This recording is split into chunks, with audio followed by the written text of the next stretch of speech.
Hi guys, welcome back to my channel. This is Michelle Saga and I'm the crafty chick behind Shell's Beads. Today's tutorial is a three-way double vinyl pattern split with a gorgeous blend of purple glitters. I hope you guys are gonna like this. As always, all of the supplies will be listed and linked in the description box below. I also wanted to invite you guys to subscribe to the channel so we can keep having tons of fun. If you're ready to get started, let's go. To get started, you're gonna take whatever tumbler that you would like to use.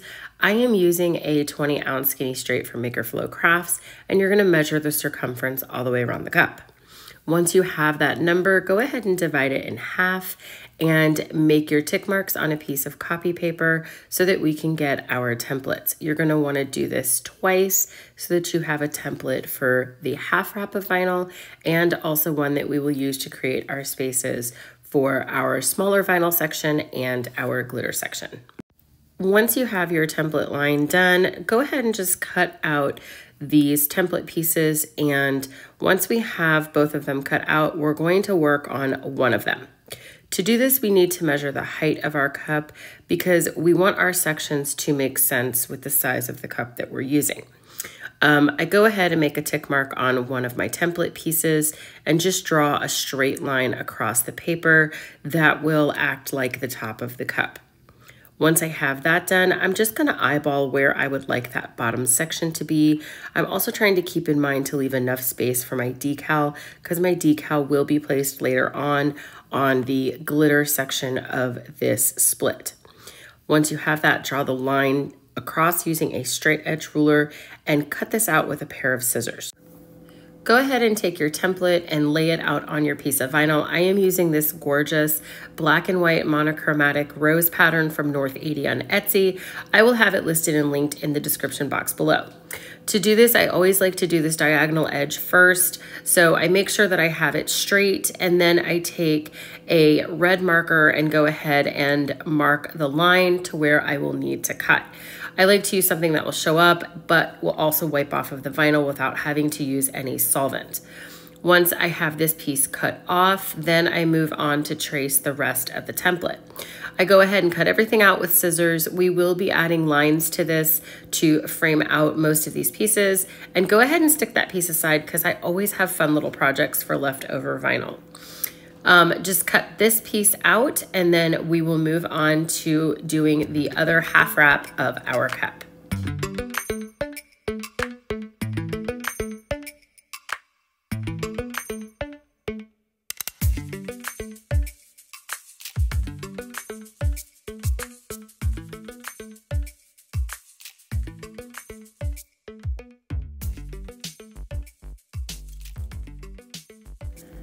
Now let's move on to our full sheet of vinyl. For this, I did not cut the template down because I do like to have that overhang.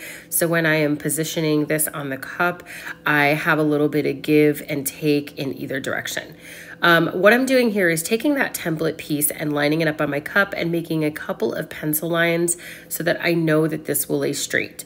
One of the ways that I do that to ensure it is to tap it against the table so that I know that it is completely a straight line like you saw me do in my last video. I know I gotta get a cup cradle, guys. This cup squirrels all around the table when it wants to. But just line it up against your line as best as possible. This will ensure that you have a straight application.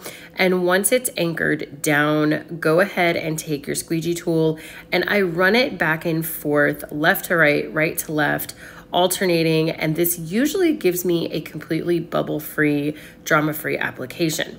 Because we've measured this piece out, there's not going to be any overhang or any kind of trimming that we will need to do because it's already sized to fit the cup. Once you have it fully applied, go ahead and just smooth out your cup and check for any wrinkles or lumps and bumps. This is pretty easy to do because of how we applied it. Now you see me stretching and pulling it over that bottom rim because when I go to trim that off, I want a perfectly smooth edge. Go in and pop any little micro bubbles just by adding a little slit with your scalpel or craft blade. To do the top, just hold your blade parallel to the rim of the cup and slice through. Now I am going to be applying the next section of vinyl, and to do this, I am going to use some painter's tape to create a hinge. This is going to help anchor it down and also give me a straight line with which to apply it.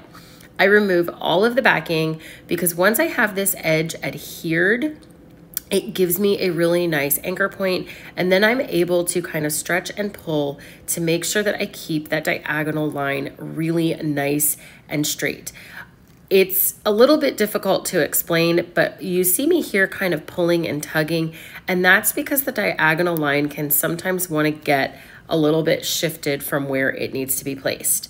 Once that's on and smoothed out, I go ahead and stretch that vinyl around the bottom as well. This is my favorite little tip that I've ever been taught, and Megan Fowkes of Woolly Bear Designs showed me how to get that perfect trimmed rim on a vinyl wrap cup. To do this, you're going to place a size 11 X-Acto knife blade on top of a credit card, and with the tip just exposed, wind your cup around where that tip touches, and it will remove a fine line of vinyl.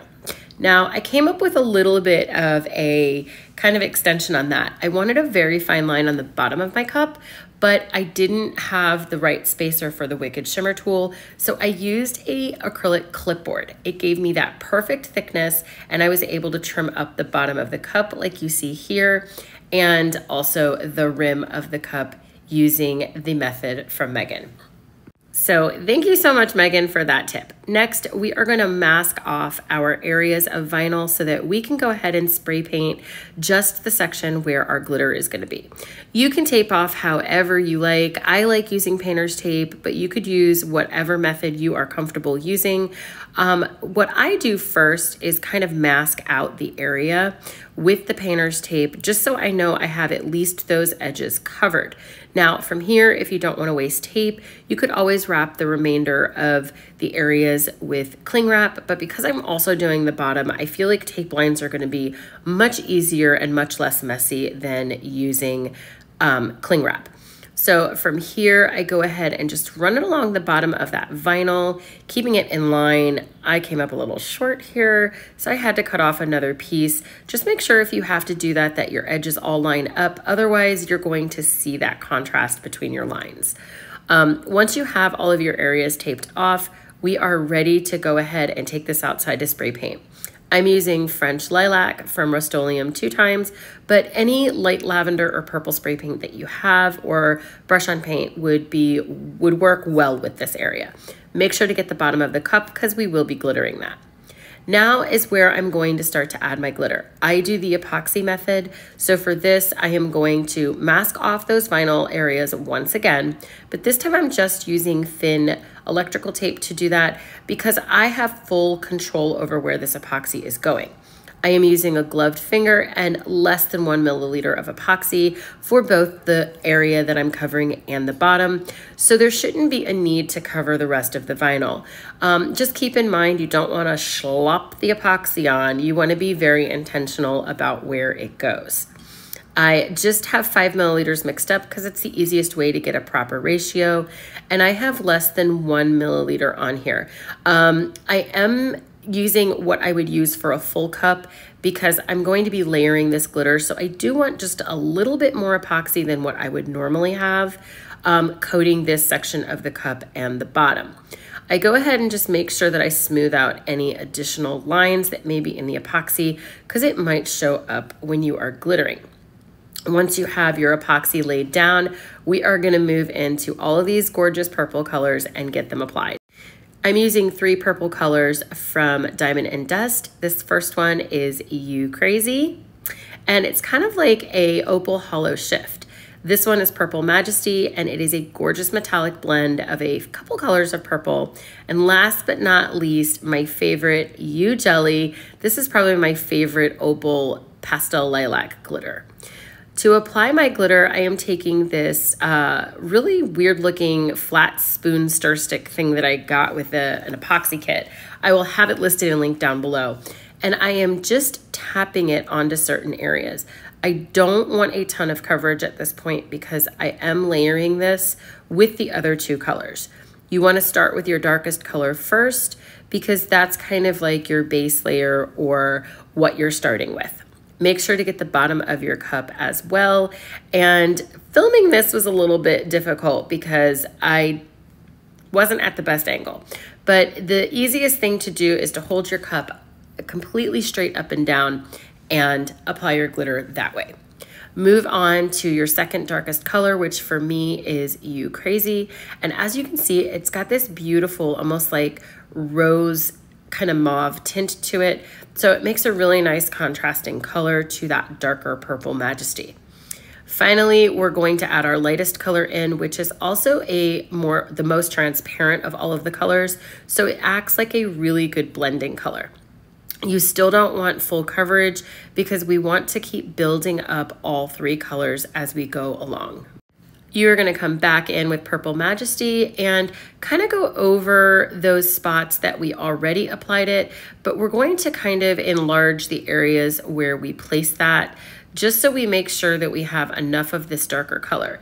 It is kind of our dominant shade, and so we just want to make sure that we've represented it enough. You're going to continue on in this fashion, blending the colors, tapping it back and forth, making sure you filled in all of that space. When we're done with that, I will show you what we're going to do with some of this extra fallout glitter. For my lightest color, once I'm done blending, I sprinkle it all over and just make sure that it is filling in every last little gap and that I don't have any of my spray paint showing. So I dumped that custom mix into a little medicine cup, added a little bit more Purple Majesty, and this is what I hit the bottom of the cup with. I don't like to waste glitter of any kind, and as you see me here, I also kind of just dumped it all over that front part too. Now, here's my little trick for getting really, really nice, smooth glitter applications. I always go ahead and do a rolling pin method onto a piece of parchment. I don't want to necessarily burnish the glitter in, but I want to make sure that it is nice and patted down. So here's another tip to prevent your glitter from migrating all over that gorgeous vinyl. I am taking some Quick Coat from CC DIY and I am applying it using a silicone makeup brush. It's okay if this falls into the vinyl because it can't hurt anything. It's just a clear water-based sealant. I'm just gonna make sure that it's evenly applied, smooth it out with my finger on any vinyl parts, and let this turn on the turner and dry for about 45 minutes. Once the Quick Coat has dried, we're ready to move into our first coats of epoxy. For this, I'm using 30 milliliters of Tumbler coating epoxy from the Epoxy Resin store, and I'm just applying it to the glitter area first, and then moving on to making sure that our vinyl is covered. Once this layer has cured for about 3 to 4 hours, I go directly back in with a second coat of about 20 milliliters of epoxy. I let that cure for about 18 hours before moving on. Now I'm ready to add my decal. For this, I want to go ahead and just sand down any rough areas. And once I'm done with that, take a nice lint-free cloth and wipe down with some 91% rubbing alcohol. You can see the sand lines there at the top where I created my seal, and I don't sand over the vinyl areas because there's really no need. Now, this bottom edge was still a little rough, so I did not do any further sanding down there until I had added more layers of epoxy. Now we're going to move on to adding our vinyl accents and our decal. To add our vinyl line accents, go into Cricut and use the square shape tool and cut out a rectangle that is 11.5 inches wide by 0.15 inches tall. I cut out several so that I have them available when I need them. And to apply them, I'm just covering that join line where the vinyl and the glitter sections meet. I do my two sides first, and then I move on to my diagonal line. I'll go ahead and I trim up with my blade before I move on, just so I make sure I have a really nice straight edge following the top line of that vinyl. Once I have that done, I add my diagonal line, and to do this, I take a full strip and I make sure that I have a decent sized anchor point on each side of the lines that I just placed, so that when I go to cut, I have it all nice and anchored down so that it doesn't pull on the vinyl. I use my thumbnail, hence why I have crafter's nails, to go ahead and create that little indent where I know I need to cut. Once you have that done, we are ready to move on to creating our decal. To create the decal, we're gonna move over to Cricut Design Space, and I'm gonna upload this image that I got on Etsy. I will have it listed and linked in the description box below. You're gonna go ahead and resize it to fit the area of your cup. For mine, I needed it to be 3.2 inches wide, and I let the height auto-populate. I'm gonna create an offset around this by using the offset tool, and I did it at 0.05, and it just creates a really nice thin line. Go ahead and cut it out of your favorite vinyl and adjust your settings accordingly, and we are ready to apply it. Go ahead and weed your images, and then from there, I like to use my painter's tape trick to adhere my decal to the surface of my workspace just so I can anchor it down so it doesn't move when I go to apply the other piece to the offset. Go ahead and line it up, and I find since the bottom's not moving, this is actually pretty easy to do. To apply your decal, we're gonna leave the backing on and create a tiny little hinge by peeling back just a little bit of that backing paper. And we're gonna make sure we have equal distance on each side. Normally I eyeball this, but this was important to me because we're working in a split space. So I just wanted to make sure that everything lined up as best as possible. I didn't want there to be too much overhang on any one side and have it look disproportionate. Now we're ready to move into the final coats of epoxy for this cup. For this cup, I ended up doing 2 coats of epoxy before doing some final sanding that was necessary for the bottom of the cup. Then I came in with 20 milliliters of my Tumbler coating epoxy, and I added my 3rd and final coat. You wanna make sure that this coat cures for 72 hours before you use this cup or ship it out to that someone special. I really hope that you guys enjoyed this tutorial. I loved showing you guys how to make templates and how to incorporate lots of different elements into one cup. So if you like this tutorial as much as I did making it, please consider subscribing to my channel. Comment down below. I'd love to hear what you guys think. Hit that bell button so you never miss a minute of the fun. And as always, guys, thank you from the bottom of my heart from all of your support. It really means the world to me that you guys join my Facebook group and we interact and just have a ton of crafty fun. So if you'd like to watch my last video, go ahead and click on it here. Don't forget to subscribe. And until next time, guys, stay creative.